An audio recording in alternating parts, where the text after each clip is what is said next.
കേന്ദ്ര ബജറ്റ് ഇന്ന്.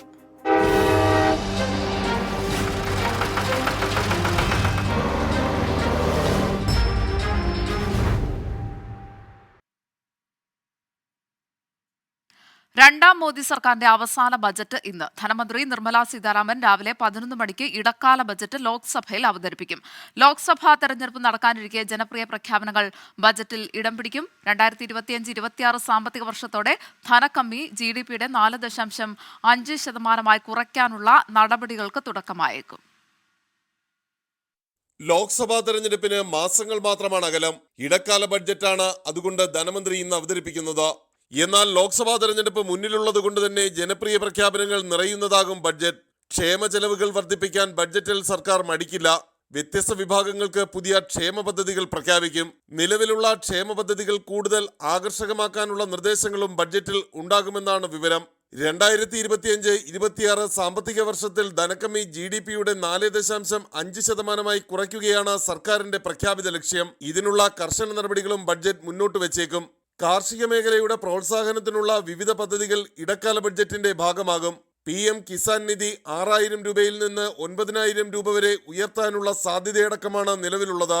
രാജ്യത്ത് ഗ്രാമീണ മേഖലയുടെ നവീകരണം ലക്ഷ്യമിടുന്ന പദ്ധതികൾ ബഡ്ജറ്റ് പ്രസംഗത്തിൽ ഇടം പിടിക്കും. പണപ്പെരുപ്പം മറികടക്കുന്നതിന് സ്വീകരിക്കുന്ന ഘടകങ്ങൾ എന്തൊക്കെയായിരിക്കുമെന്നതാണ് സാമ്പത്തിക മേഖല ഉറ്റുനോക്കുന്നത്.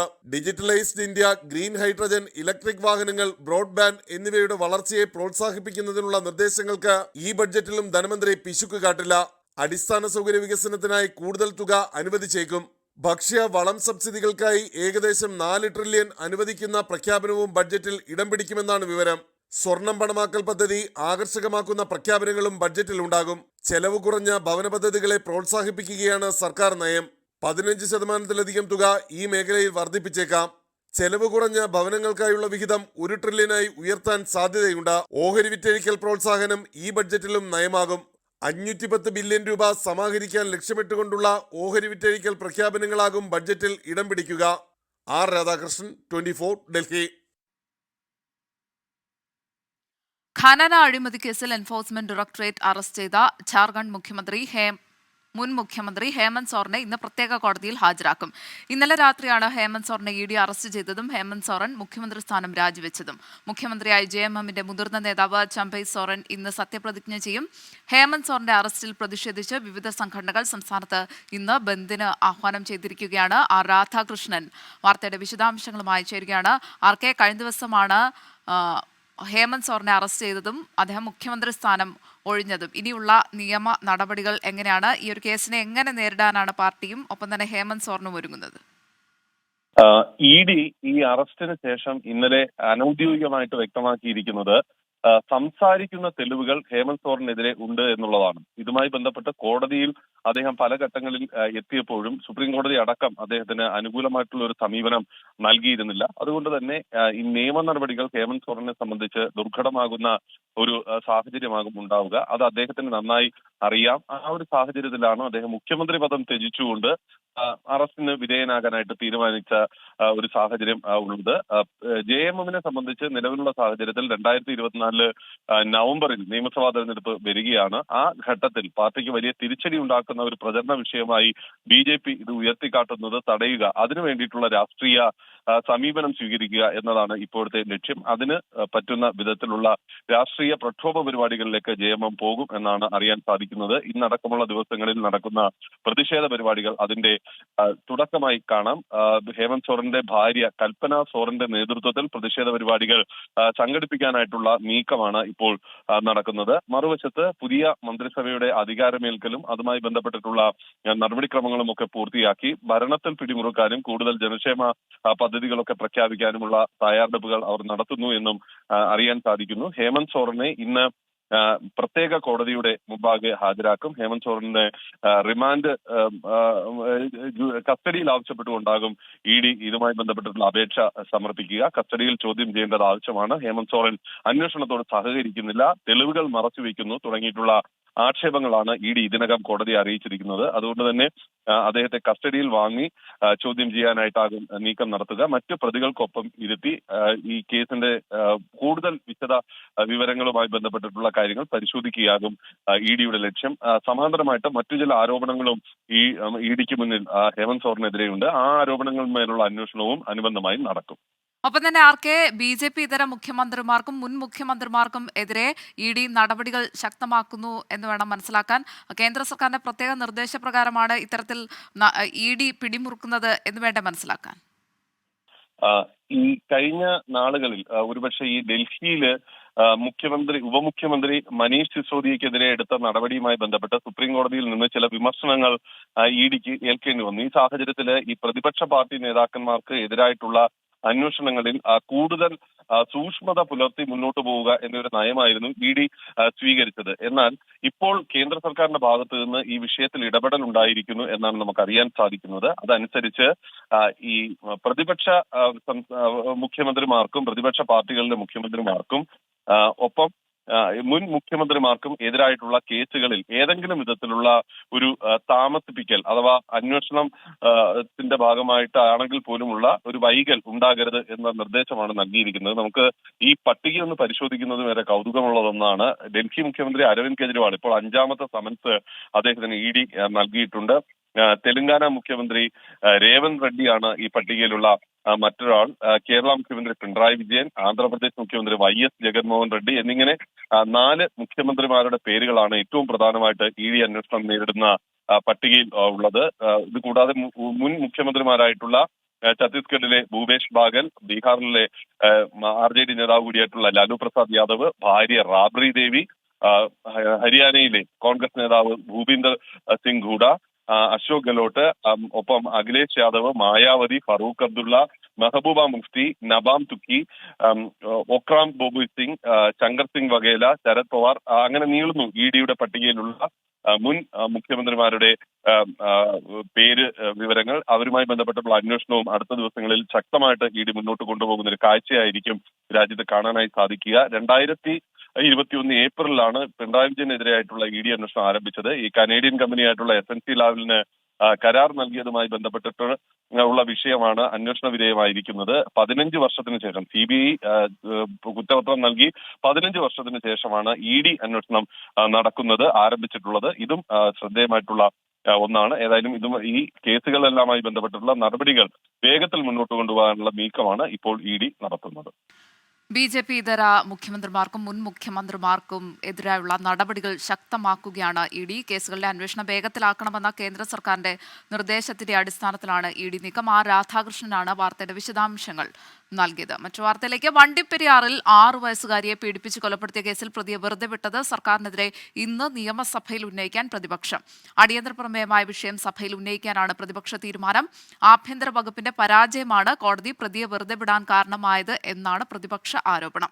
വിചാരണ കോടതി വിധിക്കെതിരെ ഹൈക്കോടതിയിൽ അപ്പീൽ സമർപ്പിച്ചിട്ടുണ്ട് എന്ന വാദമുയർത്തിയാകും ഭരണപക്ഷത്തിന്റെ പ്രതിരോധം. ഷഫീദ് റാവുത്തർ തിരുവനന്തപുരത്ത് നിന്ന് വാർത്തയുടെ വിശദാംശങ്ങളുമായി ചേരുകയാണ്. ഷഫീദ്, ഈ വണ്ടിപ്പെരിയാറിൽ 6 വയസ്സുകാരിയെ പീഡിപ്പിച്ച് കൊലപ്പെടുത്തിയ കേസിൽ പ്രതിയെ വെറുതെ വിട്ടത് സർക്കാരിനെതിരെ പ്രതിപക്ഷം ഉന്നയിക്കുകയാണ്. സർക്കാർ എന്ത് പറഞ്ഞ് പ്രതിരോധിക്കാനാണ് നീങ്ങുന്നത്?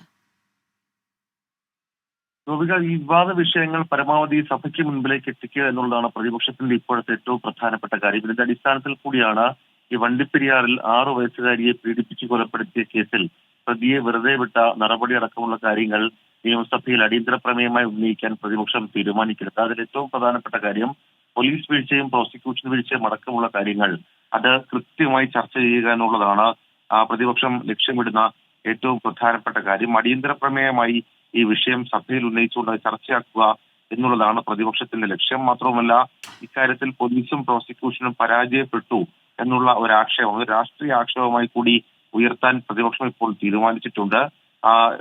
സർക്കാരിനെ സംബന്ധിച്ചാകട്ടെ, സർക്കാർ ഇക്കാര്യത്തിൽ പറയാൻ പോകുന്നത് അങ്ങനെ ഒരു വിധി വന്നതിന് ശേഷം വളരെ പെട്ടെന്ന് തന്നെ വിചാരണ കോടതി വിധിക്കെതിരെ ഹൈക്കോടതിയിൽ അപ്പീൽ സമർപ്പിക്കാനുള്ള നടപടികൾ സർക്കാർ സ്വീകരിച്ചു. ഈ വാദം ആയിരിക്കും സർക്കാർ പ്രതിരോധമായി ഉയർത്തുക. മാത്രവുമല്ല, ഈ സംസ്ഥാനത്ത് അടിയന്തരമായി ജാതി സെൻസസ് നടത്തണമെന്ന ആവശ്യകതയിലേക്ക് MK മുനീർ അവതരിപ്പിക്കുന്ന ശ്രദ്ധ ക്ഷണിക്കൽ ഇന്ന് സഭയിൽ വരും. ഓർഡിനൻസുകൾക്ക് പകരമുള്ള ചരക്ക് സേവന നികുതി ഭേദഗതി ബില്ലടക്കം 3 നിയമനിർമ്മാണങ്ങൾ സഭ ഇന്ന് പരിഗണിക്കുകയും ചെയ്യുന്നുണ്ട്. ഗോപിക. കൂടുതൽ വിവാദ വിഷയങ്ങൾ സഭയിൽ ഉന്നയിക്കാനാണ് പ്രതിപക്ഷ നീക്കം. ഷഫീദ് റാവുത്തറാണ് വാർത്തയുടെ വിശദാംശങ്ങൾ നൽകിയത്. മറ്റു വാർത്തയിലേക്ക്. എക്സാലോജിക് CMRL ഇടപാട് സീരിയസ് ഫ്രോഡ് ഇൻവെസ്റ്റിഗേഷൻ ഓഫീസ് അന്വേഷിക്കണമെന്ന ഉത്തരവ് മുഖ്യമന്ത്രിയുടെ മകൾ വീണ വിജയന് കനത്ത തിരിച്ചടി. വ്യവസായ വകുപ്പിന് കീഴിലുള്ള KSIDCയിലും അന്വേഷണ പരിധിയിലുണ്ട്. രജിസ്ട്രാർ ഓഫ് കമ്പനീസിന്റെ റിപ്പോർട്ടിന്റെ അടിസ്ഥാനത്തിലാണ് കോർപ്പറേറ്റ് കാര്യ മന്ത്രാലയത്തിന്റെ ഏറ്റവും ഗൗരവമുള്ള അന്വേഷണത്തിന് കളമൊരുങ്ങുന്നത്. എക്സാലോജിക്കിനെതിരായ അന്വേഷണം SFIO ഏറ്റെടുക്കുമെന്ന് നേരത്തെ തന്നെ സർക്കാരിന് ബോധ്യപ്പെട്ടതാണ്. എന്നാൽ അന്വേഷണത്തെ രാഷ്ട്രീയ ആയുധമെന്ന് മാത്രം പറഞ്ഞ് എളുപ്പത്തിൽ പ്രതിരോധിക്കാൻ കഴിയില്ല. കമ്പനിക്കെതിരെ ROC റിപ്പോർട്ടിലെ ഗുരുതര പരാമർശങ്ങൾ തന്നെയാണ് കേസ് SFIO ഏറ്റെടുത്തതിലെ പ്രധാനപ്പെട്ട കാരണം. എക്സാലോജിക്ക് കമ്പനിക്കെതിരായ പരാതിക്കാരൻ ഷോൺ ജോർജിന്റെ ആവശ്യമായിരുന്നു SFIOയുടെ അന്വേഷണം.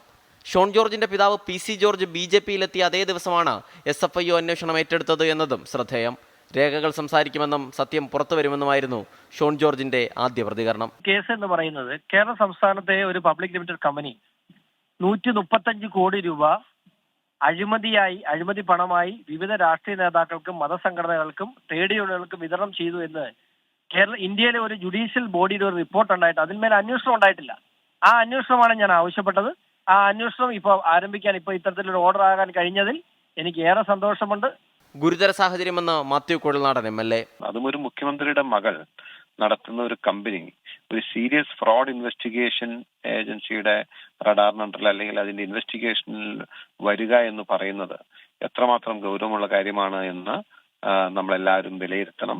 അറസ്റ്റിനടക്കം അധികാരമുള്ള ഏജൻസിയാണ് SFIO. കോർപ്പറേറ്റ് മന്ത്രാലയത്തിലെ ഏറ്റവും ഉയർന്ന ഉദ്യോഗസ്ഥരടങ്ങിയ 6 അംഗ സംഘമാണ് കേസ് അന്വേഷിക്കുക. Additional director Prasad Athalli, deputy director M Arun Prasad, K Prabhu, A Gokulnath, KMS Narayanan, Varun BS എന്നിവരാണ് സംഘത്തിൽ. കാർത്തി ചിദംബരത്തിനെതിരായ Aircel Maxis case, popular finance ചിട്ടി തട്ടിപ്പ് കേസ്, വാസന കെയർ കേസ് തുടങ്ങിയ കോളിളക്കം സൃഷ്ടിച്ച നിരവധി കേസുകൾ അന്വേഷിച്ച ഉദ്യോഗസ്ഥനാണ് സംഘത്തിലുള്ള അരുൺ പ്രസാദ്. സംസ്ഥാന വ്യവസായ വകുപ്പിന് കീഴിലുള്ള ISTIC, KSIDC എന്നിവയും അന്വേഷണ പരിധിയിൽ വരും. 24 തിരുവനന്തപുരം. രാഹുൽ ഗാന്ധി നയിക്കുന്ന ഭാരത് ജോഡോ ന്യായ് യാത്രയുടെ പശ്ചിമബംഗാൾ പര്യടനം ഇന്ന് അവസാനിക്കും. മുഖ്യമന്ത്രി മമതാ ബാനർജിയും ഇന്ന് വടക്കൻ ബംഗാളിൽ തുടരുന്നുണ്ട്. ഇന്നലെ മാൾഡയിലെ പദയാത്രയിൽ രൂക്ഷ വിമർശനമാണ് മമത കോൺഗ്രസിന് നേരെ ഉന്നയിച്ചത്. ലോക്സഭാ തെരഞ്ഞെടുപ്പിൽ ഒറ്റയ്ക്ക് മത്സരിക്കുമെന്നും മമത ആവർത്തിച്ചു. ബംഗാളിൽ സീറ്റ് വിഭജനം അടക്കം പ്രതിസന്ധി നേരിടുകയാണ്. പ്രശ്നപരിഹാരം എങ്ങനെയെന്ന ആശയക്കുഴപ്പത്തിലാണ് ഇന്ത്യ മുന്നണി നേതാക്കൾ.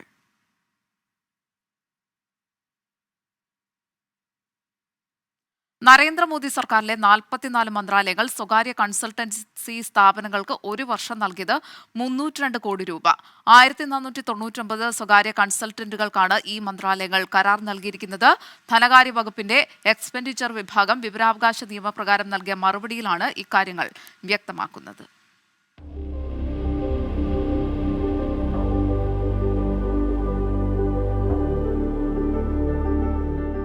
കേന്ദ്ര സർക്കാർ മന്ത്രാലയങ്ങളിൽ ഏറ്റവുമധികം സ്വകാര്യ കൺസൾട്ടന്റുകളെ നിയമിച്ചിട്ടുള്ളത് 6 മന്ത്രാലയങ്ങളാണ്.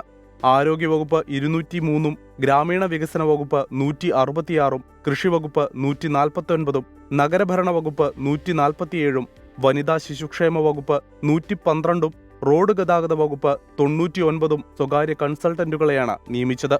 മൊത്തം നിയമിക്കപ്പെട്ട 1499 കൺസൾട്ടന്റുകളിൽ 876 ഈ 6 വകുപ്പുകളിലാണ്.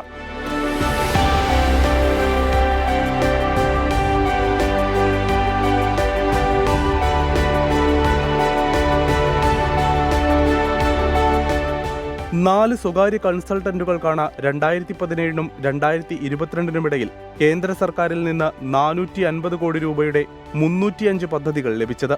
Ernest and Young, PricewaterhouseCoopers, Deloitte, KPMG എന്നിവയാണവ.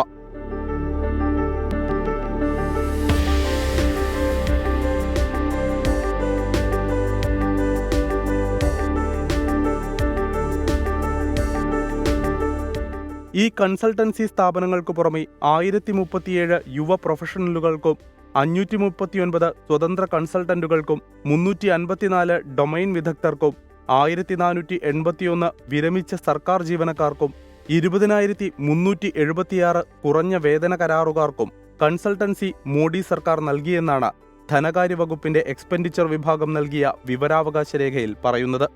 Research desk 24. തീരസംരക്ഷണ സേനയുടെ അഭ്യാസ പ്രകടനത്തിന് വേദിയായി കൊച്ചിയുടെ തീരക്കടൽ. 3 മണിക്കൂറിലേറെ നീണ്ട അഭ്യാസ പ്രകടനങ്ങളിൽ 3 കപ്പലുകളും ഡോണിയർ വിമാനങ്ങളും അണിനിരന്നു. 48ാമത് കോസ്റ്റ് ഗാർഡ് ദിനാഘോഷത്തിന് മുന്നോടിയായിട്ടായിരുന്നു പ്രകടനം.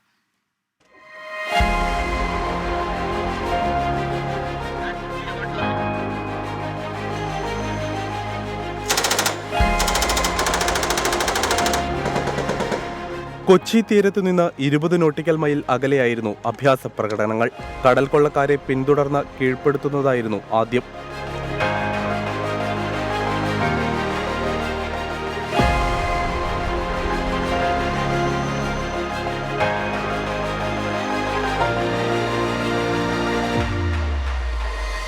ഗവർണർ ആരിഫ് മുഹമ്മദ് ഖാൻ മുഖ്യാതിഥിയായി. കോസ്റ്റ് ഗാർഡ് കപ്പൽ സമർദ്ധിലിരുന്ന് ഗവർണർ പ്രകടനങ്ങൾ വീക്ഷിച്ചു.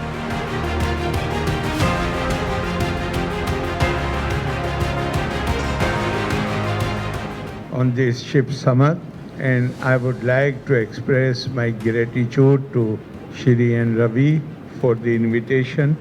I was telling them that how much hard work, labor, rigorous training they undergo before wearing this glamorous attire. Coast guard ഡേയുടെ ഭാഗമായി പൊതുജനങ്ങൾക്കും കപ്പൽ യാത്രയ്ക്കുള്ള അവസരം സേന ഒരുക്കിയിരുന്നു.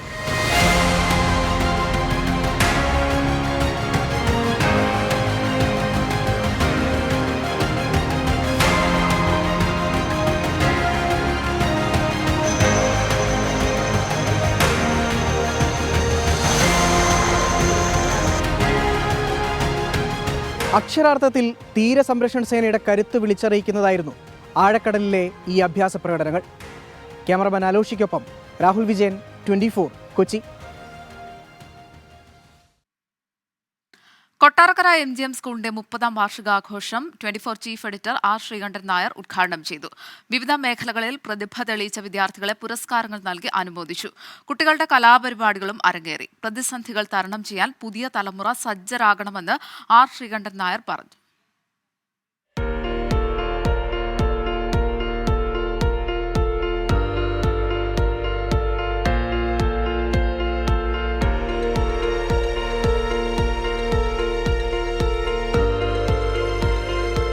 MGM സ്കൂളിന്റെ 30ാമത് വാർഷികാഘോഷങ്ങൾ കൊട്ടാരക്കരയിൽ ഉദ്ഘാടനം ചെയ്ത് സംസാരിക്കുന്നതിനിടയിലാണ് പുതിയ തലമുറ നേരിടുന്ന പ്രശ്നങ്ങളെക്കുറിച്ച് 24 chief editor R Sreekandan Nair വാചാലനായത്. ഇന്നത്തെ തലമുറ പരാജയങ്ങളിൽ നിന്ന് ഒളിച്ചോടുകയാണ്. പരാജയത്തിന്റെ രുചി അറിയുന്നവർക്കേ വിജയത്തിന്റെ വില മനസ്സിലാകൂവെന്ന് ആർ ശ്രീകണ്ഠൻ നായർ ഓർമ്മപ്പെടുത്തി. ഒരുപക്ഷെ ISRO എന്ന് പറയുന്ന കേന്ദ്രത്തിൽ ശരാശരി ശാസ്ത്രജ്ഞനായി വരികയും ഇന്ത്യയുടെ അമരത്ത് കയറി നിന്ന് ലോകത്തിലെ ഏറ്റവും വലിയ മിസൈൽ സയന്റിസ്റ്റ് ഞാനാണെന്ന് നമ്മളോട് പറഞ്ഞ ഡോക്ടർ APJ അബ്ദുൽ കലാം പറഞ്ഞൊരു വാചകമാണത്. നിങ്ങൾക്ക് ഉറക്കം വരാത്തതായിരിക്കണം സ്വപ്നങ്ങൾ എന്നാണ് അദ്ദേഹം പറഞ്ഞു വെച്ചത്. നമ്മൾ സ്വപ്നം കാണാൻ പഠിക്കണമെന്ന് അദ്ദേഹം നമ്മോട് പറഞ്ഞു. ഈ സ്കൂളിലെ കുട്ടികളോടും എനിക്കതാണ് പറയാനുള്ളത്. നിങ്ങൾ സ്വപ്നം കാണാൻ പഠിക്കുക. അച്ഛൻ കാട്ടിത്തന്ന പാതയിലൂടെയാണ് താൻ വളർന്നതെന്നും അതിനാലാണ് ജീവിതത്തിൽ വിജയിക്കാനായതെന്നും ശ്രീകണ്ഠൻ നായർ പറഞ്ഞു. MGM സ്കൂളിന്റെ വളർച്ച വിദ്യാഭ്യാസ മേഖലയ്ക്ക് കരുത്താണെന്നും അദ്ദേഹം കൂട്ടിച്ചേർത്തു. 1994 പ്രവർത്തിച്ച ഈ ഒരു സ്കൂൾ സംരംഭം ഇന്ന് കേരളത്തിൽ ഇത്രയധികം വിദ്യാഭ്യാസ സ്ഥാപനങ്ങളിലേക്ക് വളർന്നു കഴിഞ്ഞു എന്നുള്ളത് എന്നെ അഭിമാനം കൊള്ളിക്കുന്നു. രക്ഷിതാക്കളോട് സംവദിക്കാനും ചിലവഴിക്കാനും ഓരോ കുട്ടികൾക്കും കഴിയണമെന്ന് MGM group of school chairman doctor Geevarghese Yohannan. രാവിലെ എഴുന്നേറ്റ് നിങ്ങൾക്ക് ടിഫിൻ ഉണ്ടാക്കി തരുന്ന, ബ്രേക്ക്ഫാസ്റ്റ് ഉണ്ടാക്കി തരുന്ന അമ്മയെ കാണുമ്പോൾ നിങ്ങൾ എന്തു പറയണം എന്ന് ഞങ്ങൾ പഠിപ്പിക്കുന്നു. അമ്മയ്ക്കൊരു നന്ദി പറയണം, താങ്ക് യു അമ്മ എന്ന് പറയണം. അച്ഛനെ കാണുമ്പം ഗുഡ് മോർണിംഗ് അച്ഛ എന്ന് പറയണം. വിഷ് ചെയ്യാൻ പഠിപ്പിക്കണം. മാതാപിതാക്കളെ കാണാനും അവരുടെ മുഖത്ത് നോക്കാനും അവരോട് സംവാദിക്കാനും നമുക്ക് കഴിയണം. ചലച്ചിത്രതാരം സാജൻ പള്ളുരുത്തി വിശിഷ്ടാതിഥിയായിരുന്നു. Principal Nisha S, vice principal Jessy Vinu, അധ്യാപിക രാധാ സുരേന്ദ്രൻ തുടങ്ങിയവർ സംസാരിച്ചു. വിവിധ മേഖലയിൽ കഴിവ് തെളിയിച്ച വിദ്യാർത്ഥികൾക്ക് അവാർഡുകൾ വിതരണം ചെയ്തു. വാർഷികത്തോടനുബന്ധിച്ച കുട്ടികളുടെ വിവിധ കലാപരിപാടികളും അരങ്ങേറി.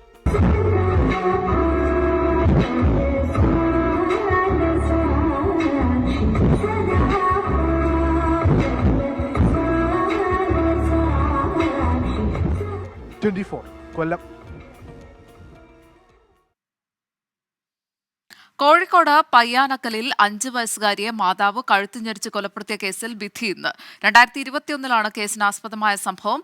അന്ധവിശ്വാസമാണ് കുട്ടിയുടെ കൊലപാതകത്തിന് കാരണമെന്നാണ് പോലീസിന്റെ കണ്ടെത്തൽ. പ്രതിയുടെ മൂത്ത മകളാണ് പോലീസിന് നിർണായക മൊഴി നൽകിയത്. കോഴിക്കോട് പോക്സോ കോടതിയാണ് കേസിൽ വിധി പറയുക. മസാല ബോണ്ട് കേസിലെ ഇ.ഡി. സമൻസ് ചോദ്യം ചെയ്ത് ഡോക്ടർ ടി.എം. തോമസ് ഐസക് സമർപ്പിച്ച ഹർജി ഹൈക്കോടതി ഇന്ന് പരിഗണിക്കും. ഇ.ഡി. അയച്ച സമൻസ് ഹൈക്കോടതി സിംഗിൾ ബെഞ്ച് ഉത്തരവിന് വിരുദ്ധമാണ് എന്ന് ചൂണ്ടിക്കാട്ടിയാണ് ഹർജി.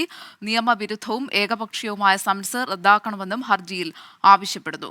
ഇ.ഡി. സമൻസിനെതിരെ നിയമ നടപടി സ്വീകരിക്കുമെന്ന് ഡോക്ടർ ടി.എം. തോമസ് ഐസക് നേരത്തെ തന്നെ വ്യക്തമാക്കിയിരുന്നു. മസാല ബോണ്ടിൽ നിയമവിരുദ്ധമായി ഒന്നുമില്ല എന്നും സർക്കാരിന്റെ നയപരമായ തീരുമാനം മുഖ്യമന്ത്രി അടക്കമുള്ളവരുടെ അറിവോടെയാണ് നടപ്പിലാക്കിയത് എന്നുമാണ് തോമസ് ഐസക്കിന്റെ വിശദീകരണം. തൃശൂർ ചേലക്കരയിലെ കൂറ്റൻ ആൽമരം വഴിയാത്രക്കാർക്ക് ഭീഷണിയാകുന്നു. റോഡിലേക്ക് ചാഞ്ഞു നിൽക്കുന്ന മരം എപ്പോൾ വേണമെങ്കിലും നിലം പതിക്കാവുന്ന അവസ്ഥയിലാണ്. നിരന്തരം വാഹനങ്ങൾ കടന്നു പോകുന്ന പാതയാണ് വാഴക്കോട് പ്ലാഴി റോഡ്. വലിയ വാഹനങ്ങൾ പോകുമ്പോൾ മുകൾ വശം മരത്തിൽ തട്ടി ഗതാഗതം തടസ്സപ്പെടുന്നത് നിത്യസംഭവമാണ്. വാഴക്കോട് പ്ലാഴി റോഡ് പുനരുദ്ധാരണ പ്രവൃത്തി നടന്നപ്പോൾ റോഡിന് ഉയരവും വീതിയും വർദ്ധിച്ചതോടെ അപകട സാധ്യതകളും കൂടി. ഈ മരം ഒരു 90% റോഡിലേക്കാണ് തിരിഞ്ഞു നിൽക്കുന്നത്. കടഭാഗം മാത്രമേ ഇപ്പോൾ പുറത്തുള്ളൂ. ഇതിന് പരിഹാരത്തിന് വേണ്ടി ഞങ്ങൾ പല അതോറിറ്റികളെ സമീപിച്ചെങ്കിലും പ്രത്യേകിച്ചൊന്നും നടപടികൾ കാണുന്നില്ല. ഇത് രാത്രികാലങ്ങളിലാണ് ഏറ്റവും കൂടുതൽ അപകടങ്ങൾ സംഭവിക്കുന്നത്. കണ്ടെയ്നറുകളും മൃഗങ്ങളെ കയറ്റി പോകുന്ന ആനകളെ കയറ്റി പോകുന്ന വാഹനങ്ങളുമാണ് മെയിനായിട്ട് ഇത് തട്ടുന്നത്. ഇത് ആരോട് പറഞ്ഞാലും ഇതിന് തെളിവുണ്ടോന്നാണ് അവരുടെ ചോദ്യം. ഇപ്പൊ 2-3 കണ്ടെയ്നറുകൾ തട്ടിയതിന്റെ ഞങ്ങളുടെ ഫോട്ടോസ് ഉണ്ട്. വാഹനങ്ങളിൽ കയറ്റിക്കൊണ്ടുപോകുന്ന ആനകളുടെ ശരീരം മരത്തിൽ തട്ടി പരിക്കേറ്റ സംഭവങ്ങളും ഉണ്ടായിട്ടുണ്ട്. അടിയന്തരമായി പരിഹാര നടപടി കൈക്കൊള്ളണമെന്നാണ് നാട്ടുകാരുടെ ആവശ്യം. 24 തൃശൂർ. സുറിയാനി ഓർത്തഡോക്സ് സഭയുടെ 123ാമത് പരമാധ്യക്ഷൻ ഇഗ്നാത്തിയോസ് അപ്രേം ദ്വിതീയൻ പാത്രിയാർക്കസ് ബാവ ഇന്ന് വയനാട്ടിൽ എത്തും. മീനങ്ങാടി സ്റ്റേഡിയം ഗ്രൗണ്ടിൽ ഹെലികോപ്റ്ററിലെത്തുന്ന ബാവയെ ഭദ്രാസന മെത്രോപൊലിത്തയും ഭാരവാഹികളും ചേർന്ന് സ്വീകരിക്കും. 4 മണിക്ക് ഭദ്രാസന ആസ്ഥാനമായ മീനങ്ങാടി അരമന ചാപ്പലിൽ സ്വീകരണം നൽകും. അതിനുശേഷം പാത്രിയാർക്കസ് ബാവ വിശ്വാസികളെ അഭിസംബോധന ചെയ്യും. നാളെ Meenangadi saint Peter's and saint Paul's കത്തീഡ്രലിൽ രാവിലെ 7:30 പ്രഭാത പ്രാർത്ഥനയും 8:30 കുർബാനയും അർപ്പിക്കും. സമസ്ത വിദ്യാർത്ഥി സംഘടനയായ SKSSFന്റെ 35ാം വാർഷിക സമ്മേളനത്തിന് കോഴിക്കോട് കടപ്പുറത്ത് തുടക്കമായി. സത്യം, സ്വത്വം, സമർപ്പണം എന്ന പ്രമേയത്തെ അടിസ്ഥാനമാക്കിയുള്ള സമ്മേളനം ഈ മാസം 4-ന് സമാപിക്കും. കടപ്പുറത്ത് പ്രത്യേകം സജ്ജമാക്കിയ മുഖദ്ദസ് നഗരിയിൽ സംസ്ഥാന പ്രസിഡന്റ് പാണക്കാട് ഹമീദ് അലി ശിഹാബ് തങ്ങൾ പതാക ഉയർത്തി. ഉമർ ഫൈസി മുക്കം, സയ്യിദ് മുഹമ്മദ് കോയ തങ്ങൾ, അബ്ദുൽ ഹമീദ് ഫൈസി അമ്പലക്കടവ്, നാസർ ഫൈസി കൂടത്തായി, സത്താർ പന്തലൂർ തുടങ്ങിയവർ പങ്കെടുത്തു. നാളെ വൈകിട്ട് പാണക്കാട് സാദിഖ് അലി ശിഹാബ് തങ്ങൾ സമ്മേളനം ഉദ്ഘാടനം ചെയ്യും. പ്രഭാത വാർത്തകൾ പൂർണ്ണമാവുകയാണ്.